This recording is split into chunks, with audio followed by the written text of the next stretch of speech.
na ci aussi yaay booy hommage à la femme africaine, lettre ouverte aux dirigeants africains, l'école sénégalaise, les contradictions de notre société. boo xoolee lim diñ doon wax fii mu nekkoon thème moom loolu la jël def ko benn thème dëxañ ko ci benn livre donc pour que sénégalais yi mën a am lu mel noonu mu jàngal leen lu bëri mu nekk il parle de la société à la société donc naka lañ mën a dundee ci biir société bi jëm ci ñoom donc Babacar ci sa livre bi ci loolu la ñuy waxtaan donc bu ñu ko may ci nasaraan la ko tënk nag mais sénégalais yi nga xam ne ñoo jël livre mën nañ ko xam le contenu de votre livre nga xam ne tey dinañ ko mën a jëriñoo suba.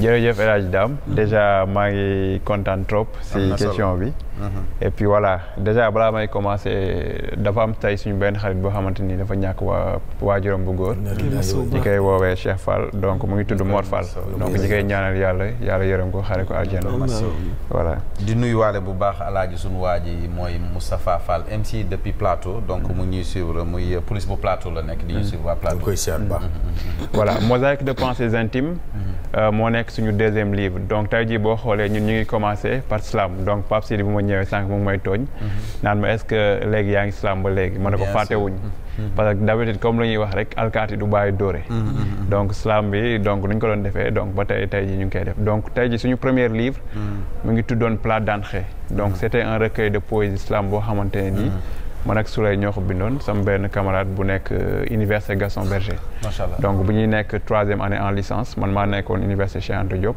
doon def foofu noonu géographie moom mu nekkoon université Gaston Berger doon jàng foofu droit donc après vu que les choses différemment donc loolu moo tax ñu indi livre bi tuddee ko Mosaïque de pensées intimes alors man lu ma dugal si bind bi may nekk terminal dama le niveau et aussi bi ma nekkee si lycée bi en même temps dama amoon benn cahier boo xamante ni dama ko tuddee woon le journal intime de Babacar donc journal boobu noonu si laa doon bind lépp li nga xamante ni def naa ko si journée bi les faits marquants donc si laa ko doon bind donc tey jii loolu moo ma inspiré après ma indi Mosaïque de pensées intimes déjà quand on parle d'idée de mosaïque déjà dañuy am assemblage yi nga xamante ne nii donc c'est plusieurs couleurs donc tey jii boo xoolee loolu moo composé livre bi ñu def ko ay thématiques différents donc ñu ngi commencer par l'école de la vie donc dans l'école de la vie on parle de la vie de manière générale voilà donc c'est le premier chapitre je rappelle que ça a été préfacé par un très grand honorifique professeur Hilaire Bassène Mbessène professeur des lettres au lycée de Seydina Issa Rouhou Laye des Parcelles Assainies. Franchement, c'est un très grand. Voilà. Il n'est pas seulement au lycée. Voilà. Actuellement, il est un peu partout à Dakar. Donc, il est mon yor seconde, yor ma première, yor ma terminale. Donc, bi ma demee bac, j'ai une moyenne en français de 17. Donc, moo nekkoon sama meilleure note. Moom tamit suñu xarit la donc à chaque fois bu ñu tegee projet daf ñu si jàppale bu baax donc déjà moom moo njëkk a def correction livre bi déjà lui c'est un linguiste donc moom moo ko corrigé na ma lii ak lii changé ko voilà bu ñu amee produit fini bi après si lañ ko yóbbee suñu maison d'édition mooy les 7A donc 7A déjà xam nga ko donc c'est le collectif de slam voilà déjà je pense que ñëwoon nañ fii nii dans l'émission Good Morning au temps bu ñu doon Pape Sidi doon def le matin donc voilà deuxième chapitre voilà l'école de la vie donc ça parle de la vie de manière générale alors tey jii boo nekkee ci àdduna bi da ngay jàng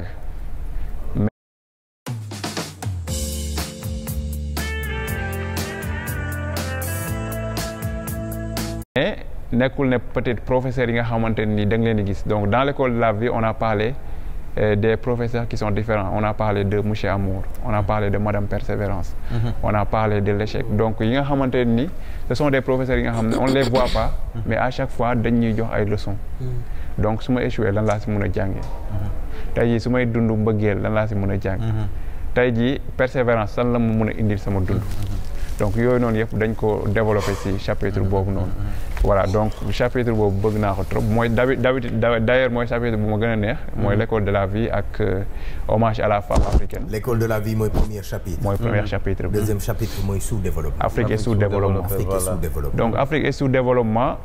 dañ ko tënk si ñetti pàcc. mais la liste n'est pas exhaustive. man dama jàpp ne Afrique li ko tardel mooy li si njëkk. mooy mauvaise gouvernance mooy yorin gu bon. am nañ des ressources am nañ alal am nañ jeunesse am nañ la main d'œuvre mais il y a un problème de malgouvernance qui est là donc boobu laa mooy indi comment dirais-je moom mooy nekk maanaam amuñ management bu baax quoi. voilà management voilà. problème de management. Comment est-ce qu'on doit gérer les pays? C'est-à-dire qu'Afrique, j'ai parlé dans ce chapitre-là qu'en Afrique, on a beaucoup plus de plans émergents que de pays émergents. À chaque fois, on essaye de théoriser le développement sur des concepts. Alors que le développement, ça doit dépasser. Le développement, c'est un état d'esprit. Le développement, c'est quelque chose qu'on doit vivre de tous les jours. Tey jii Pape Sidi wax na ko au début. boo xoolee ñi nga xamante ni dañ ay baykat lañ à chaque fois dañ leen di caricaturer benn image bi nga xamante ne nii voilà ça ne donne pas peut-être jeune bi nga xamante ne nii fii la juddoo peut-être mu dem dëkk ba pour bay voilà le citadin alors que tey jii boo demee les pays européens foofu ñi nga xamante ñi fa ëpp xaalis d'habitude ay baykat lañ ils se font énormément d'argent suuf yi dañuy xasee loolu rek voilà kaw yi déjà te loolu noonu ça c'est toujours ça une question de mentalité donc tey jii foog ñu jugee si mentalité boobu noonu ñi xam exactement ñun lan lañ bëgg ñi xam suñu objectif lan la ñu xam yan plan la ñu war a teg te plan yi waruñ ko yemale si théorie kese il faut qu'on essaie d'allier théorie et pratique et surtout aussi insister sur la pratique parce que la pratique c'est la base. Chapitre 3, donc le chapitre 3 ça parle de Jeunesse Ose. Jeunesse Ose, j'avais fait un slam qui parlait de la jeunesse et je disais dans ce slam là que l'Afrique a besoin d'une jeunesse saine. Tu disais quoi? Mais effectivement. Monoto salam. Tu disais quoi? Allez-y. lu ma waxoon si slam jeunesse Ose. Jeunesse Ose. Le fond sera important mais n'omettons pas la forme. Même habillé en polo, crois-moi quand je te dis que j'ai assez de kilos, des rimes à flot, je mets des poésies à gogo. Alors j'ai tenté de temporiser tout en tentant de titillant cette tension tendant vers le tellement terriblant, chantant le temps qui est parfois terriblant, troublant, montrant des preuves accablants, déambulant comme un marchand ambulant, tremblant, mystère dans le néant. Un sacré client qui fait peur aux petits comme aux ayants. À la recherche du temps, je campe mes slams dans le temps. J'ai pas besoin du talent tout le temps, mais du génie de temps à autre pour vous entraîner dans mes temps. Alors, ne prenez pas le temps de comprendre mes temps, car c'est une perte de temps, de votre peu de temps, du temps précieux, le temps qui vous est compté. À la recherche du temps perdu, j'ai pas assez de temps pour tuer le temps, même si parfois mes angoisses m'obligent à tuer le temps avant que le temps me tue. Mais j'ai assez de temps pour babacariser de temps en temps et de temps à autre. Je ne suis pas content parce que je sais que le temps pour vous donner mes temps m'est compté. Même si le temps ne m'attend pas quand je lui tends la main pour lui dire autant suspends ton temps, autant quand le temps était encore temps et que l'homme ne perdait pas son temps à vouloir gagner du temps sur le temps. Certes, c'était il y a longtemps, mais bon sang, le temps passe vite et les années passent vite. Et aujourd'hui, j'aimerais prendre un peu de temps pour parler à la jeunesse africaine. À la jeunesse africaine, nous voulons une jeunesse saine, une jeunesse sans complexe ni gêne, une jeunesse à cœur ouvert, prête à mettre les feux du développement ouverts avec des vertus telles que le courage de Thomas Sankara, la bravoure de Patrice Lumumba, la patience de Nelson Mandela et le tout dans un seul et unique mot d'ordre. La patrie ou la mort. Nous vaincrons. La patrie ou la mort. Nous vaincrons. Salaamaaleykum. waaleykum salaam. dégg nga assonance ak allitération yi da ko teg de lii muy wax nii moom da ko dee bind de waaye ñii bugg si ñii bugg yi li muy wax xam nañ de. ah Babacar merci beaucoup. naka de alkaati wàccul dóor.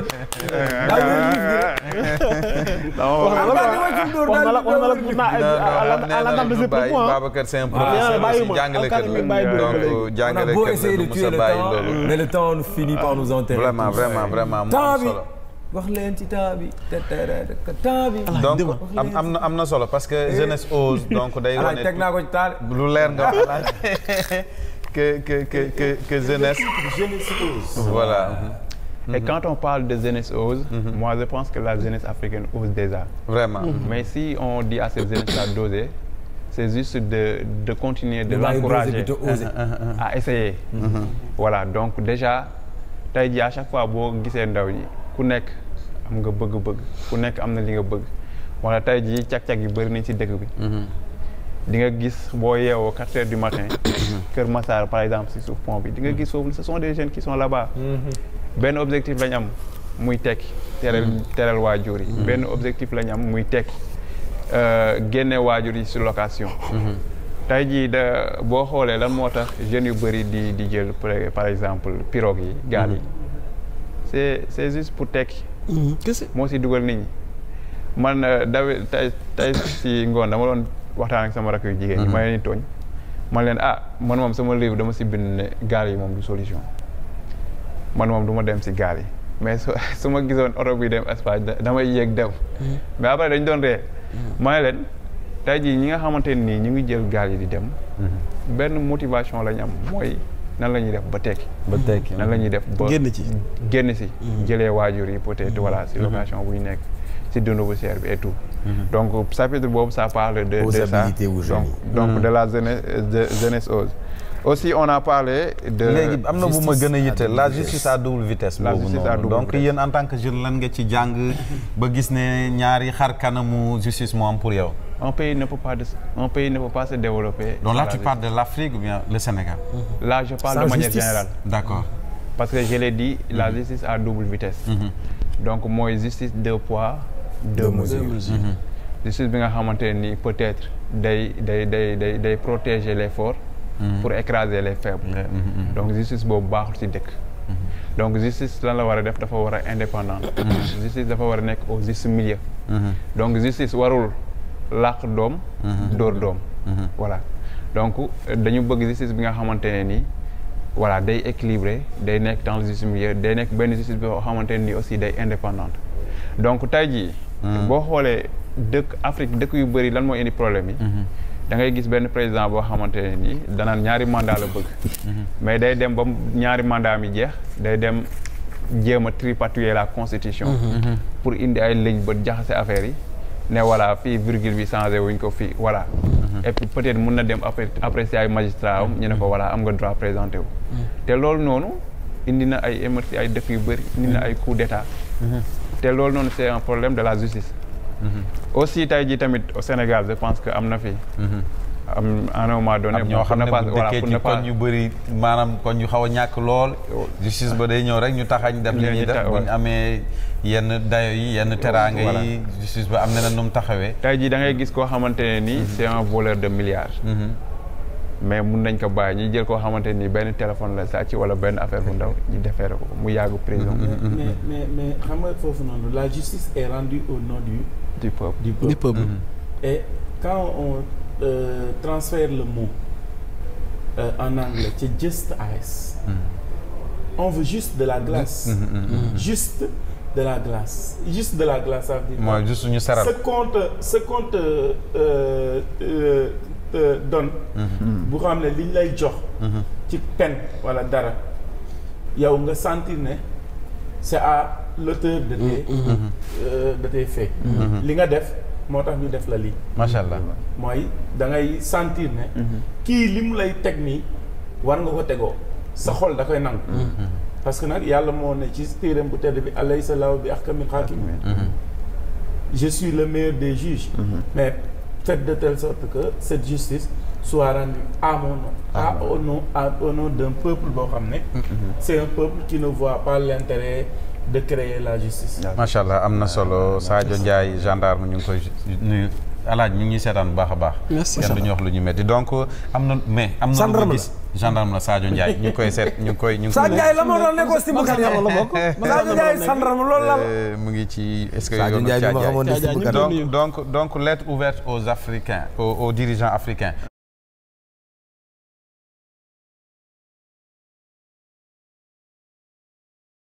Alors man dama gis ne y a de nouveaux dirigeants africains actuellement parce que boo xoolee actuellement ce qui se passe surtout suñ côté yi en Afrique de l'Ouest donc gis nga ne y a de nouveaux dirigeants africains loo bind avant la mbala da nga gis ne tamit ñooñ dañuy soxla yóbbal mbala da nga gis ne dafa am lu changé mbala dafa am looy jàngalaat ñu bees ñi parce que je vois actuellement en Afrique que ça muy Sénégal moi donc mën naa ci law sax ba au Burkina Faso nga xam ne ki nga xam ne tey moo toog ci réew mi ñu ngi gis tey ay messages yu muy joxe. di ko wan Afrique aux Africains. nga xam ne tey Baye Niass waxoon na ko bu yàgg Afrique aux Africains. vous voyez donc mu nekk message bu muy def. donc bu demee aussi ci kanam yeneen der yu wuteeg ñun di leen wan ne ñun Afrique lañ moom. te ñun mun nañ demal suñ bopp. il faut que ngeen gëm ñu gëm leen. li ngeen di indi il faut que mu nekk 50-50. ñun suñu jeunesse moo gën a baax seen jeunesse. et puis suñ culture moo gën a baax seen culture. et puis suñ éducation bi buñ ko gëmee ñun mën nañu am éducation baax ndax da nga doon wax lu weesu yooyu mbala jamono ji la quoi. xanaa ñu boole waale ci yeneen chapitres yëpp rek. voilà rek nga reste dëxëñ ko presque 5 minutes à passer ensemble. macha allah c'est très intéressant ton livre Babacar. alors donc ñu tënk rek alors boo xoolee lettre ouverte. mooy chapitre bu ma mujjee bind ci livre bi. parce que lettre ouverte maa ngi ko bind au mois de mars. donc bi ma koy bind presque le nouveau gouvernement mu ngi door a def. d'accord à la tête de l'État. donc boo xoolee chapitre boobu j'ai plus parlé au président de la République. tey jii peut-être j'espère qu'un jour voilà dina am temps pour lire ko. dina ko jot pourquoi pas. mais voilà donc c'est juste une invitation. À ce que les nouveaux dirigeants qui sont actuellement ici de tout faire pour ne pas décevoir la jeunesse. Qui a tout fait pour que ñoom ñu accéder au pouvoir. parce que tey jii y a ce qu'on appelle des martyrs am na ñi nga xamante ni joxe nañ seen bakkan pour ñoom tey jii ñu yegg si fu ñu yegg si. pour accéder au fauteuil. donc ñoom dañu am benn devoir ils n'ont pas le devoir purement d'échouer. donc au moins ils doivent tout faire pour mettre le Sénégal sur les rails du développement. Machallah. Et je pense que ça c'est quelque chose qui est très possible. voilà donc nga laajaaleel ma ko fu ñu koy amee yow loolu yow laa koy bàyyil. non chapitre fin bi kay daa reetaan lu. luñ ci wax. rien que l'amour. c'est quelques phrases. c'est quelques phrases. on peut la lire. Ouais, effectivement. allez-y vas-y. amour bëgg ko. affaire l'amour bi. bëgg l'amour. bëgg l'amour. l'amour kat la. man dama bëgg ay l'amour yi. Donc je vous laisse le soin. Rien que l'amour. La mesure de l'amour, c'est d'aimer sans demi-mesure. La mesure de l'amour, c'est d'aimer sans demi-mesure. C'est Babacar. C'est d'aimer sans rien attendre en retour. C'est chérir sans attendre. Et si on apprenait à aimer réellement, à remplacer chaque étincelle de haine par une flamme d'amour. C'est fort, c'est puissant. Le champ lexical du feu là, je mets ma main, ça va me brûler. Car au bout du chemin, il ne restera que ce que nous avons donné et rien de plus que l'amour. J'ai envie de dire cela. Car au bout du chemin. maa xeere maa wow maa dëgër maa bandi. jaajëf Alaaji. maa bonne vie. On peut avoir le livre où? Alors donc livre bi ku ko bëgg da ñuy woo. c'est 70 562 424 421 donc c'est disponible à l'école germinale des Parcelles Assainies. unité 9. aussi c'est disponible à l'université Cheikh Anta Diop de Dakar. J'ai un stylo mu dédicace sama bi. voilà donc. sama sac bi de. Matar. stylo si kii bi. Matar sama rakk la moom laa. Matar sa croisé le bara bi dëgër na. Matar yaa croisé le bara noonu. merci Sani. allez-y Babacar mais ana sama étudiante bi. Adja. dafa daw. dafa daw. Adja dafa daw. dédicace-moi ça s'il te plaît. ñeneen ñi nag ñeneen ñi jaay leen. Abdourahmane waaw ñeneen ñi moom jaay leen mais yow dama la bëggoon jaay bi. waaw. yàlla bëggoon jaay bi de. Alaaji dédicace ma nga jaay ma. dama la bëgg a yow da ngay dédicace nga jaay Alaaji. waaw dama koy dédicace ba pare jaay la ko. jaay ma dédicace. dédicace daanaa ko jaay Kaolack nag. yàgg na Alaaji. nit ku nekk fukk kii jënd bopp bii jënd dama ko koy may. boo amoon téeméer ma may la fukki nit. De la façon ça nous arrivait quoi de donner 200 francs pour entendre notre nom chez le DJ quoi. wallaay dama ko daan def jamonoy fuural la loolu fuural la. ndar gu ndaw. fuural ngay dem lal. kër Pape Mbodj. Alaaji nag fuural dege ji rek la daan ñaan. jaay naa fa dédicace ba tey. Pape Mbodj. mais moo nekkoon nante bi xam nga daara ji kii nu mu tuddati. kii li may wax ni biraa ngi fii xam na ko. man mii xam naa ko de. ndeysaan ndar gu ndaw CDK comité de développement de quartier. waa koñ bi yëpp nekk ci biir kër yi ma naan garaaw li may wax waa kër yi yaa ngi koy dégg tant que pare wu ma duñ nelaw. ndeysaan tànqal waa koñ bi yëpp. maa leen maa xade waa ndar gu ndaw maa leen tooñ. kon am na solo Babacar ñu ngi lay gërëm bu baax a baax. ñu ngi gërëm ñi ñuy seetaan bu baax a baax a baax. Abdourahmane pour terminer. Pour terminer, nous lançons un appel à l'ensemble des instituteurs, des professeurs de la Médina. ñu ñëw jàppale ñu ci programme bi nga xam ne moom la ñuy def. ñuy gërëm tous les membres de la nouvelle orientation unitaire de la Médina. kaw ba suuf bu ñu limee dañu dul dajal. mais duñ juum ndax xam nañu lépp. Pape Seck mi nekk ci àll bi sax di suñu frère mu ngi may naan mu ñuy suivre waaye tamit foo jugee dafa am ñoo bàyyi. ñun ni ñu mel. kenn moo tax ñu xam ko muy sunu wayjur bu jigéen yàlla na ko yàlla yërëm te xarit aljan waaye dafa am kum ñu boole loon muy yaayam muy soxna Awa Ndiaye. waaye di gërëm sunuy wayjur yu góor ak ñi ñu bokkal yàlla na leen yàlla sàmm aar leen. Sénégal yàlla na fi yàlla def jàmm. yonent bi nee na xubbul watani minal iman bëgg sa réew sa gëm yàlla la bokk. mu ne balaa bay bëgg sa réew Serigne Moustapha ma ko jàngal mooy sama sëriñ. Ibnu Cheikh Ahmed Tidiane Sy Al Maktoum. sëñ Moustapha ñu ngi koy waaj a defal anniversaire am bi fii. fële. Dakar Arena. Dakar Arena. maa ngi koy waajal bu baax. waaw kon. invité nañ ma de damay dem de. bañ a dem. bañ a dem te Moustapha sama xarit la. moom moo ñu ko jàngal mu ne bëgg sa réew mu ngi tàmbale ci sa biir néeg. na nga fay toogee nga bañ ku la fa bett. sa biir néeg. na nga fay toogee nga bañ ku la fa bett. nga am gàcce. nga am gàcce. maanaam toogin bu jekk rek. toogin bu jekk rek. wallaay ba ku la fa fekk rek doo defar sa mën a jàngalee. kon toogin bu jekk boobu noonu daal la ñuy ñaan yàlla nañ ko yàlla defal. di ko ñaanal yàlla moom Cheikh Seydi Mouhamadou Moustapha li mu bëgg yàlla na ko yàlla defal. lii ma capitaine ku ma neex la. voilà merci beaucoup déjà maa ngi remercier El Hadj Dame Ba donc ngi remercier aussi di remercier Pape Sidi pour l'intervention pertinente. non moom man sax danaa ko dog parce que yéen ñi foog ma remercier la. jarul remercier mais aussi bal balaa ñu coupé dañoo ñàkk kersa ñu ñàkk kersa man moom promesse bi ma leen defal mooy dinaa accompagner Pape Sidi. dinañ soobee yàlla dañu ñëw ca xaw ma fu ma koy accompagner. soobee yàlla soobee yàlla. voilà dinaa ñëw maye foofu ay bagages. maa ngi remercier aussi l'association des élèves et étudiants ressortissants de Gouloume ñi ngi préparer seen journée. le 10 juin donc c'est une journée bi nga xamante ni dañuy primer les meilleurs élèves.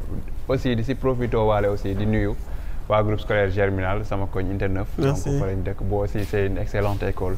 qui est en train de réaliser des choses exceptionnelles.